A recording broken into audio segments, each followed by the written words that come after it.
Hello বন্ধুরা, tarot infinity চ্যানেলে আমি সাগরিকা তোমাদেরকে জানাচ্ছি অনেক অনেক স্বাগত। ওয়েলকাম বন্ধু। বড়মার নাম স্মরণ করে এবং ইউনিভার্স অ্যাঞ্জেলকে ধন্যবাদ জানিয়ে আমি আমার রিডিংটি শুরু করছি। আজকে একটা অন্যরকম রিডিং করব।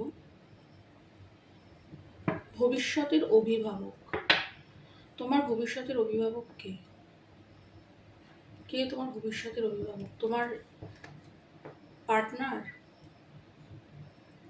যাকে নিয়ে চিন্তা করো মনের মধ্যে, কাজ করতে করতে যাকে নিয়ে চিন্তা করো, সেই কি তোমার অভিভাবক ভবিষ্যতে?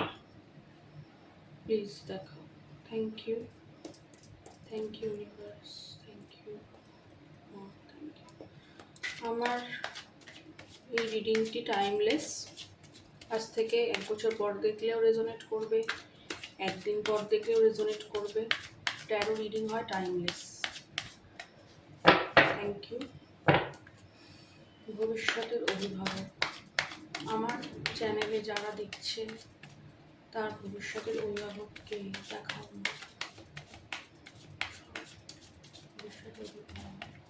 কে সেই ব্যক্তি যে আগামী দিনে তার জীবনে অনেকটা জুড়ে থাকতে চলেছে? প্লিজ দেখাও, প্লিজ দেখাও। Thank you, thank you. তার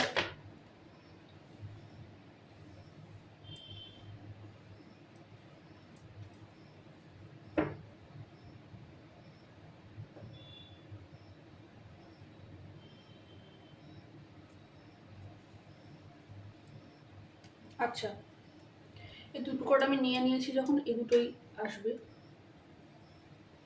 ভবিষ্যতের অভিভাবক কে?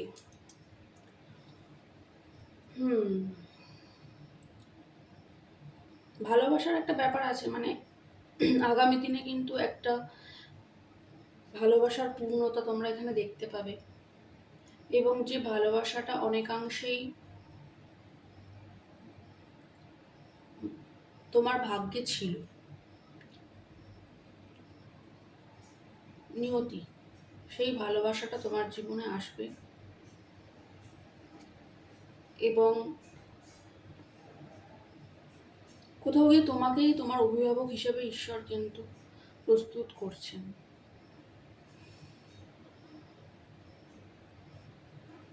অনেক দায়িত্বের বোঝা, অনেক কষ্টের বোঝা, কিংবা অনেকটা ভালোবাসা তোমার ভেতরে ভরে রয়েছে। সেটাও একটা বোঝার মতো। যখন আমাদের কাছে অনেক ভালোবাসা থাকে কিন্তু দেওয়ার মতো কাউকে পাই না, যোগ্য ব্যক্তিকে পাওয়া যায় না, সেই ভালোবাসাটাও যেন একটা আক্ষেপ তৈরি করে, একটা বোঝা তৈরি করে, একটা বোঝার মতন। আমার ভেতরে অনেকটা ডিভাইন লাভ, ঐশ্বরিক প্রেম রয়েছে, কিন্তু আমি কাউকে দিতে পারছি না। অর্থাৎ এই জাগতিক জগতে তার কোনো পূর্ণতা নেই।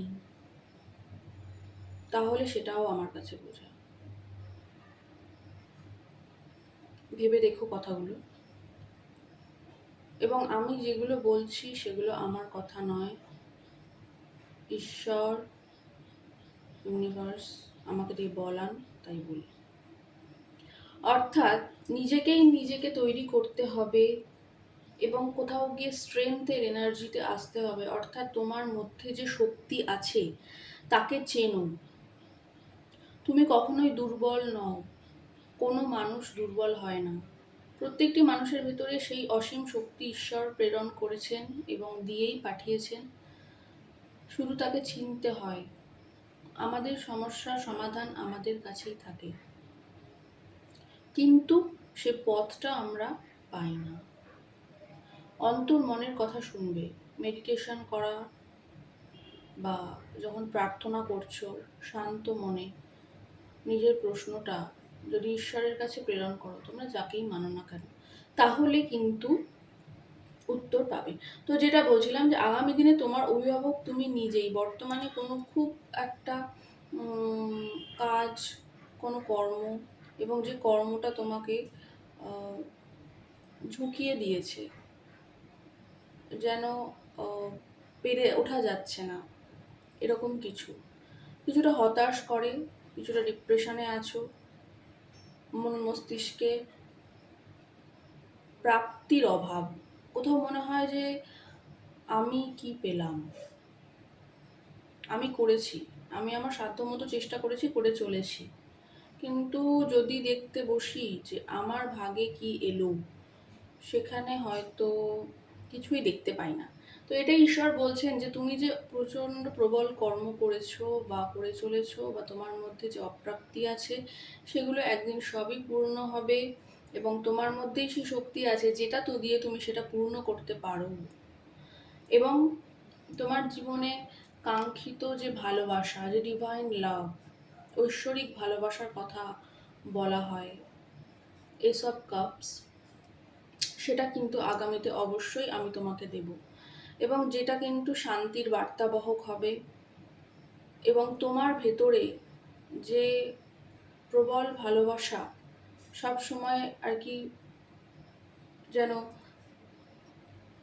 মানে তোমাকে ভাসিয়ে নিয়ে যায় মাঝে মাঝে, সেই ভালোবাসার যথাযোগ্য মর্যাদা, বা তোমার যে কাউন্টার পার্ট, তোমার যে ডিভাইন পার্ট, সে কিন্তু তোমার জীবনে আসতে চলেছে। এবং এই যে সম্পর্কটা আগামী দিনে আসতে চলেছে, এটা কিন্তু স্টেবল,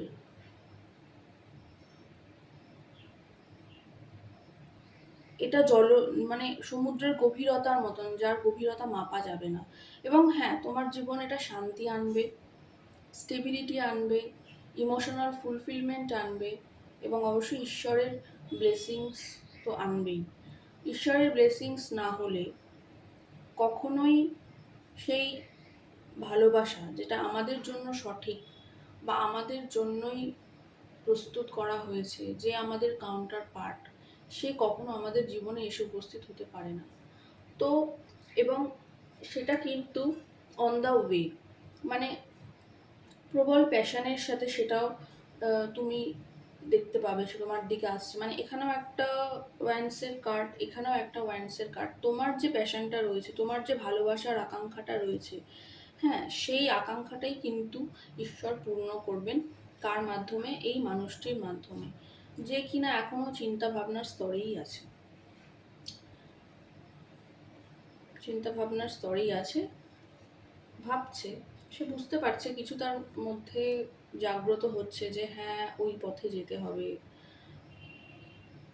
ওই মানুষটি আমার প্যাশন, ফুলফিলমেন্ট, কিন্তু সে একটা চিন্তা ভাবনার স্তরেই আছে। তো এক্ষেত্রে বলবো, কিছু কিছু মানুষের ক্ষেত্রে কিন্তু অলরেডি ইন প্রসেস এই ভালোবাসা, যেটার তোমরা দীর্ঘদিন কামনা করে আছো, এবং কোথাও একটা প্রতিজ্ঞাবদ্ধ আছো যে এই ভালোবাসাটা পেলে ভালো, না হলে আমি আর কোনোদিন ভালোবাসার জন্য আমি হাহাকার করবো না, এরকম কেউ কেউ এখানে আছো দেখছো।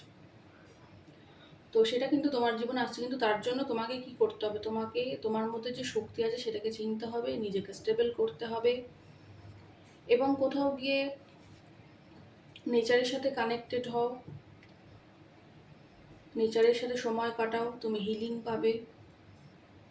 হলুদ রঙটা ব্যবহার করো, হলুদ রঙটা এটা একটা রেমেডির মতন, হলুদ রঙটা একটু বেশি করে ব্যবহার করো।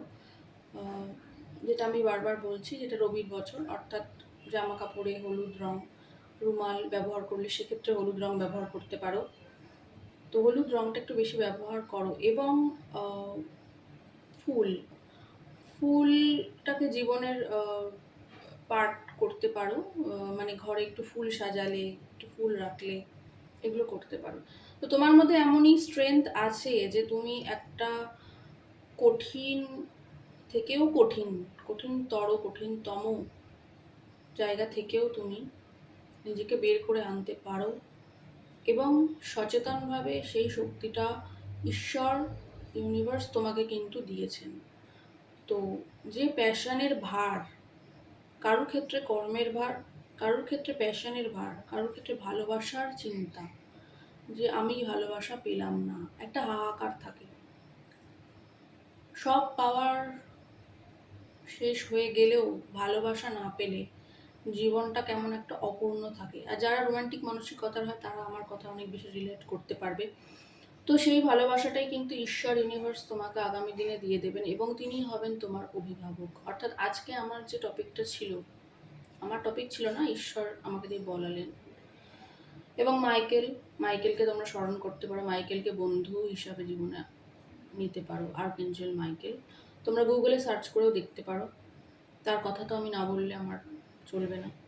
ভীষণ বন্ধু, যদি পরম বন্ধু কাউকে মনে করতে চাও, আর্কএঞ্জেল মাইকেলকেই পরম বন্ধু বলে মনে করো এবং তাকে নিজের মনের সমস্ত কথা, কষ্ট, যন্ত্রণা, দুঃখ, ভালো লাগা সব কিছুই বলো। তিনি সমাধান করবেন, পথ দেখাবেন এবং এটা 100% সত্যি যে মাইকেল পথ দেখাবে। তো অবশ্যই আগামী দিনে তোমার অভিভাবক সেই ব্যক্তিটি যার জন্য হয়তো তুমি হাজার কর্মব্যস্ততার মধ্যেও আক্ষেপ করো, তার চিন্তা করো, তার প্রতীক্ষা আছে তোমার মধ্যে, সেই ব্যক্তিটি, এবং সেই ব্যক্তিটি কিন্তু ঈশ্বরের আশীর্বাদ, ডিভাইন ব্লেসিংস তোমার কাছে। ঠিক আছে? আচ্ছা, এই সব কাপসের কার্ডটা আমি নামিয়ে রাখছি, আমি একটুখানি 10 অফ ওয়ান্ডসকে ক্ল্যারিফাই করছি। Please clarify 10 of wands. Thank you universe, thank you angel, please clarify 10 of wands.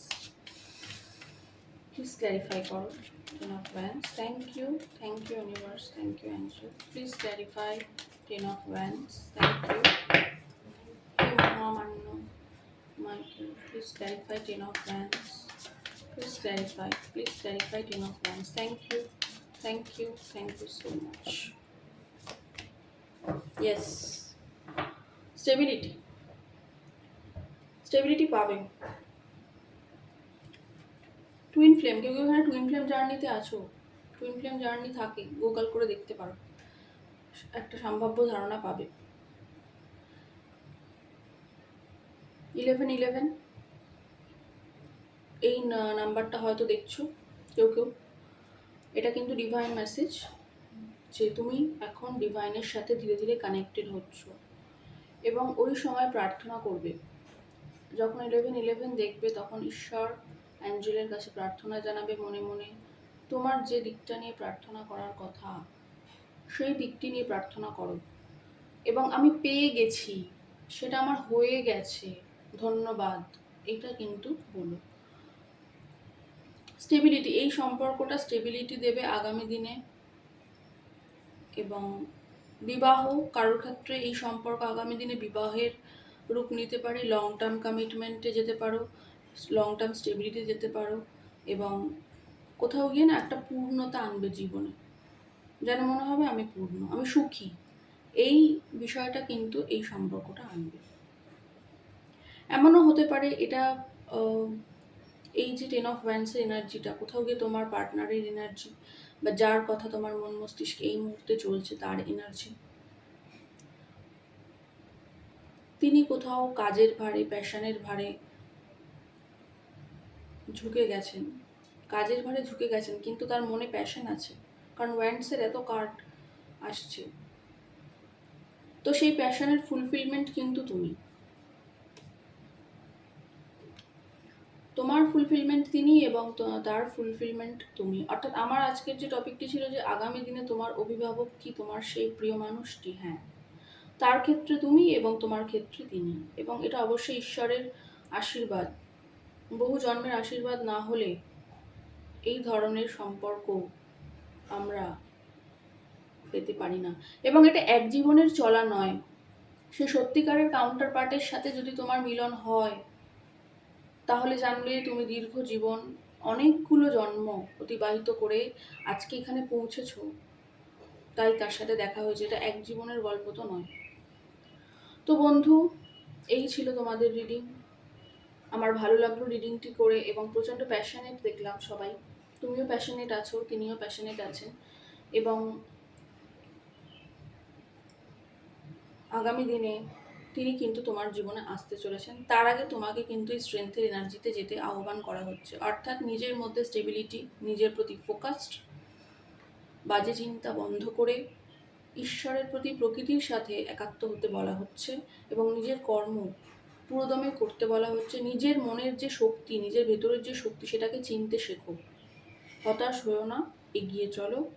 এবং তোমার যখন তুমি কেউ কেউ এখানে আছো যারা যখন স্ট্রেংথের এনার্জিতে আলটিমেটলি পৌঁছবে, অর্থাৎ নিজেকে চিনতে পারবে এবং নিজের সাকসেসের দিকে মন দেবে, তখন কিন্তু তিনি তোমার জীবনে খুব দ্রুত গতিতে এসে উপস্থিত হবেন। তো সবটাই নিজেকে তৈরি করার খেলা। আসলে ঈশ্বর এটাই চান যে আমরা নিজেদেরকে তৈরি করি। খুব ভালো লাগলো আজকে রিডিংটা করে। তোমাদের ভালো লাগলে অবশ্যই লাইক করো, সাবস্ক্রাইব করো এবং কমেন্ট করে জানাতে পারো যে তোমরা কী ধরনের রিডিং দেখতে চাইছো। যেহেতু আমার একটা অন্য প্রফেশন আছে, অ্যাডভোকেসি করি, তাই রোজ আমার পক্ষে দেওয়া সম্ভব হয় না, কিন্তু যখনই সম্ভব হচ্ছে আমি দিচ্ছি। তো ভালো থাকো বন্ধু, দেখা হবে দ্বিতীয় কোনো রিডিংয়ে। ততক্ষণের জন্য জানাচ্ছি বাবাই এবং জয় বর্মা।